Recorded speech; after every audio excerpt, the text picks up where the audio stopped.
আসসালামু আলাইকুম। আমি রাজু শাকিল আছি সৌদি আরব থেকে। আপনারা অনেকে জানেন যে আমি সৌদি আরবে টেলারি কাজ করি। তো আজকে একটা বাস্তবতা দেখাই ভাই। হ্যাঁ?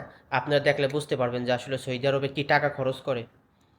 হ্যাঁ? সৌদি আরবে কি পরিমাণ টাকা খরচ করে এটা দেখলেই বুঝতে পারবেন। দেখেন এই একটা জামা আর কি নতুন কিনে আনছে। তো আমার আনছে ফিটিং করানোর জন্য জামা। দেখেন খুব দামি জামা কিন্তু খুব দামি বিয়ার। শুধু একদিন মনে করেন একটা বিয়ার জন্য এত দামি জামা কিনে আনছে। তো জামার উপরে ৩টা পার্ট থাকে দেখেন এই একটা পার্ট, হ্যাঁ? এই একটা পার্ট ডাইরেক্ট খুলে ফালা দিতে বলছে আমার। এটা কিন্তু সবচেয়ে ভালো পার্ট। এমনকি কাপড় কিন্তু এটা ভালো। দেখেন এটা নিচে সিস্টেম যেটা বিয়ার যেই অনুষ্ঠান বড়, বড় অনুষ্ঠানে ভাই আমাকে দেশের মানুষ কয়জনে পড়তে পারে এসব একটা জামা? খুব কম, খুব কম। মানে একটা বিয়ার জন্য এত দামি দিয়ে একটা জামা কিনা, হ্যাঁ? মানে এই উপরের পাটটা হালাই দিছে দেখেন। এই জামাটা কিনে আনছে আপনার ৪০০ রিয়াল দিয়া। তারপরে উপরের পাটটা ফালাই দিছে এই জায়গা আমরা দিব মনে করেন ফিটিং করতে ৪০-৫০ রিয়াল। দেখেন এই যে উপরের পাট এটা শেষ। এটা মানে এখন কাঁচরা। মানে এটা কোনো লাভ নাই যে উপরে যে একটা পাট আছে যে এই পাটটা আর কি বেশি সুন্দর বা কাপড়টা এটা পাটটা মানে ময়লা বা কাঁচরা। এরপরে আছে আপনার আর একটা পার্ট আছে এই যে দেখেন একবারে পাতলা কাপড় যেটা একবারে নর্মাল আর কি এটা আর কি রাখছে।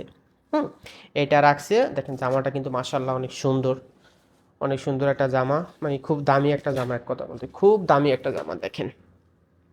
হুম, তো ক্যামেরায় কতটুকু বোঝা যাইতেছে আমি তো বুঝতে পারতাছি না, কিন্তু জামাটা খুব দামি দেখছেন। তো আসলে এই পুঁতিগুলা যে লাগাই না না একবারে আলগা বুঝছেন, দামি জামা কিন্তু মানে এটা মশুরি যে কাপড় আছে না, মানে এক কথা বলতে মশুরি কাপড় দিয়াই কিন্তু খুব ভারী মানে হাই কোয়ালিটির বানাইছে, হ্যাঁ? কিন্তু এই পুঁতিগুলা ছুটটা যাইতেছে। তো পিছন ভিতরে যে ইটা থাকে আর কি পঞ্চটা এটা ছুটাইতে বলছে।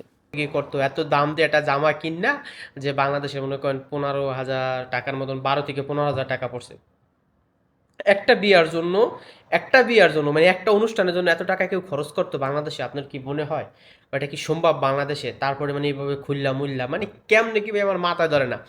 বিশ্বাস করবেন কিনা জানি না, এইসব কাজ দেখে আমার বাড়ি এলি মাঝে মাঝে মানে অনেক ভাবে যে এত দাম মানে এত দামি জামা, হ্যাঁ? মানে কাইটটা ছিঁড়া কি দেয় যে কি করে ভাই আমার মাথায় ধরে না, হ্যাঁ? মানে আমি নিজে মাঝে মাঝে মনে করেন হয়ে যায় আর কি, অবাক হয়ে যায় যে এটা কেমনে কি বা এত দামি একটা জামা এভাবে খুললা ফালাই দেওয়া মানে আমার মাথায় ধরে না, হ্যাঁ? তো এটাকে আমি ওটা খুললা ফালাই দিলাম, মানে খোলা লাগছে ভাই দেখেন, মানে এমনভাবে খোলা লাগছে, হ্যাঁ? এমনভাবে খোলা লাগছে এটা পুরা জামাটা আর কি খোলা লাগছে, মানে পুরা চেন সহ সব খুললা মানে একবারে আর কি পুরা জামাটাই খুলে ফেলানো লাগছে, তারপর আপনার এটা করা লাগছে, হ্যাঁ? এর আগে আর সম্ভব হয় নাই। মানে একবার পুরা জামাটাই খুললা ফালাই দেওয়া লাগছে দেখেন, এই যে চেন টেন মানে সামনে পিছনে যা আছে পুরা খুললা ফালাইছি।